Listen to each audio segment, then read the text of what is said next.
हाँ, मैं अकेला हूँ। ये दुनिया बहुत बड़ी है। इस दुनिया में जी रहे हर व्यक्ति में अलग अलग क्वालिटीज, अलग अलग खूबियाँ भरी हुई हैं। कोई शकल से अच्छा दिखता है लेकिन अकल से कमजोर है, तो कोई दिखने में एवरेज है मगर उसका दिमाग बंदूक से निकली गोली की तरह तेज। उसी तरह कई लोग ऐसे भी होते हैं जिन्हें लोगों में रहना पसंद होता है। इनके मुताबिक लोगों के बीच में रहने से दुनियादारी का ज्ञान प्राप्त होता है, लेकिन हर इंसान इसी तरह सोचता है, ऐसा तो नहीं हो सकता।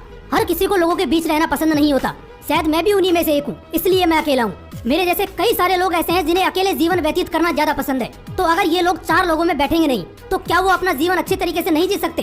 क्या उन्हें दुनियादारी का कोई ज्ञान प्राप्त नहीं होगा? देखिए, सबसे पहले तो यह बात अपने दिमाग में बिठा लीजिए कि आपको जिस तरह से अपनी जिंदगी जीनी है उसी तरह जियो।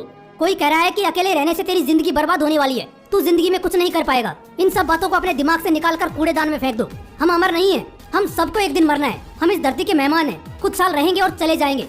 हमें हमारी इतनी सी जिंदगी में बहुत कुछ करने को नहीं मिलता। कहते हैं कि इंसानी रूप में पैदा होने के लिए बड़े पापड़ बेलने पड़ते हैं। जब इतनी सारी कठिनाइयों को पार करते हुए इतने पापड़ बेल के इंसान रूप में जन्म मिलता है, तो आखिर हम क्यों दूसरे की सुन के अपनी जिंदगी का अनमोल वक्त जाया करें? यार, जिंदगी कुछ ही सालों की तो है, जैसे जीना है खुल के जियो। अकेले रह के अगर जिंदगी जीने का मजा आ रहा है तो बिना किसी डर के, बिना किसी हिचकिचाहट के जियो। कोई अगर ये कहे कि अकेलेपन से एक सक्सेसफुल लाइफ नहीं बनाई जा सकती, तो मैं आपको एक रियल लाइफ स्टोरी बताता हूँ। मेरा एक दोस्त है, वो एक गाँव में रहता है। 12th कंप्लीट होने के बाद वो पढ़ाई करने के लिए शहर में रहने लगा। वहाँ वो दिन भर स्टडी करता। उसके दोस्त भी उसी फील्ड से थे, इसलिए जब भी कोई डिस्कशन होता तो एग्जाम, पढ़ाई और उससे रिलेटेड चीजों की ही बातें होती।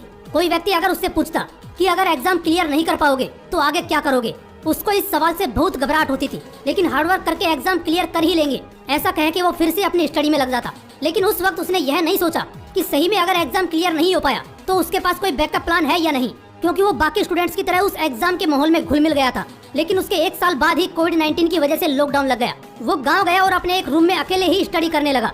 कुछ दिन तो उसने अच्छे से स्टडी की, मगर उसके बाद उसे रियलाइज होने लगा कि अगर एग्जाम क्लियर नहीं हुआ तो वो क्या करेगा। पेंडेमिक की वजह से घर के आर्थिक हालात भी बिगड़ते जा रहे थे। अब सोच के देखो, ऐसी विकट परिस्थिति में इंसान के दिमाग में कितने ख्याल आते हैं और ऐसे वक्त में सही फैसला लेना कितना मुश्किल होता है। लेकिन मेरा ये दोस्त बड़ा होशियार निकला। उसे समझ आ गया था कि उसकी हालत उस इंसान की तरह है जो एक नदी में गिर चुका है और उसे तैरना नहीं आता। लेकिन अगर जिंदा रहना है तो जितनी देर हो सके उतनी देर हाथ पांव तो मारते रहना ही पड़ेगा। फैमिली को इन दुखी घड़ियों से बाहर निकालना है और खुद का बैकअप प्लान रेडी करना है, तो कुछ ना कुछ तो करना ही पड़ेगा। क्योंकि पेंडेमिक का टाइम था तो घर से बाहर निकल के कुछ करना तो इम्पॉसिबल था। इसलिए वो ऑनलाइन जाके सर्च करने लगा कि घर बैठ के पैसा कैसे कमाया जाए। 1 महीना तो उसके हाथ निराशा ही लगी, लेकिन अगले 2 महीने के अंदर अकेले रहकर उसने कंटेंट क्रिएशन की दुनिया को समझ लिया। सच बता रहा हूँ, उसे बस राइटिंग करने का शौक था। जहाँ बाकी लोग अपने शौक को एक शौक तक ही सीमित रखते हैं, उसने अपने शौक को अपनी जिंदगी बना डाली। वो आज एक सक्सेसफुल कंटेंट राइटर है। पेंडेमिक में सभी लोग घर पर थे। उसने मुझे बताया कि जब लॉकडाउन लगा तो सभी दोस्त एक दूसरे से मिलते थे, लेकिन वो अकेले ही उस छोटे से रूम में रह के कुछ नया सीखता था। उसने लोगों के बीच जाके दुनियादारी को सीखने से ज्यादा अकेलेपन में अपनी सोच को बड़ा करके जिंदगी को सक्सेसफुल बनाने पर जोर दिया, और बहुत ही कम वक्त में उसने अपनी जिंदगी सक्सेसफुल बना भी डाली। महात्मा गौतम बुद्ध ने कई सालों तक जंगल में रहकर ध्यान करने के बाद दिव्य दृष्टि प्राप्त की थी। महात्मा गांधी ने पुणे की यरवदा सेंट्रल जेल की काल कोठरी में अकेले रह के माई एक्सपेरिमेंट्स विद ट्रूथ नाम की फेमस बुक लिख डाली। लोकमान्य तिलक ने बर्मा की मांडले जेल में सजा काटी और उसी दौरान उन्होंने गीता रहस्य नाम का ग्रंथ लिख डाला। मुझे ये सभी एग्जाम्पल्स देके यह समझाना है कि अकेलापन वो स्थिति है जिस स्थिति में इंसान अपनी लिमिट्स को पार करके सोच सकता है। उसको नए नए आइडियाज आते हैं। और सच बात तो ये है कि अकेलापन नाम की कोई चीज ही नहीं है, क्योंकि अकेलेपन में आप अकेले नहीं रहते। आपका सबसे अच्छा दोस्त आपके साथ होता है, और वो दोस्त दूसरा कोई नहीं, आप खुद हो। आप में क्या टैलेंट है, अगर यह जानना है तो खुद को पहचानना पड़ेगा। खुद को पहचानने के लिए खुद से बात करना जरूरी है, और यह तभी पॉसिबल है जब आप दुनियादारी से दूर अकेले रहोगे। वो कहते हैं ना कि अकेलेपन से वही गुजरता है जो जिंदगी में सही फैसलों को चुनता है। मैं ये नहीं कह रहा कि दुनिया से बस अब मुंह मोड़ लो और अपनी पूरी जिंदगी अकेलेपन में काटने लगो, क्योंकि एकदम अकेलापन भी घातक साबित हो सकता है। अकेलेपन में कई लोग डिप्रेशन में चले जाते हैं। देखिए, अकेले होने से आइडियाज तो आपको दुनिया से हटके आएंगे, आपके सोचने की क्षमता लिमिटलेस हो जाएगी। लेकिन अगर आप किसी दुख भरी घड़ी से गुजर रहे हो और अकेले हो, तो फिर वो दुख की घड़ी आसानी से नहीं जाती।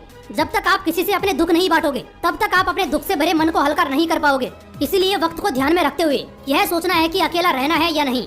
और ये समझने के लिए मैं मानता हूँ आपको doctor APJ Abdul Kalam, doctor Bhimrao Ambedkar जैसे महान लोगों की बायोग्राफी पढ़नी चाहिए, जिससे आपको ये पता लगे कि कैसे अकेलेपन ने इन लोगों को सफलता की ऊंचाइयों पर पहुंचा दिया। इनकी बायोग्राफी आप कुकू FM पर आसानी से सुन सकते हैं। मैं बस यही कहना चाहूंगा कि अपने मन से जिस तरह जिंदगी को जीना है उसी तरह जियो। हर कोई अकेलेपन में नहीं जी सकता।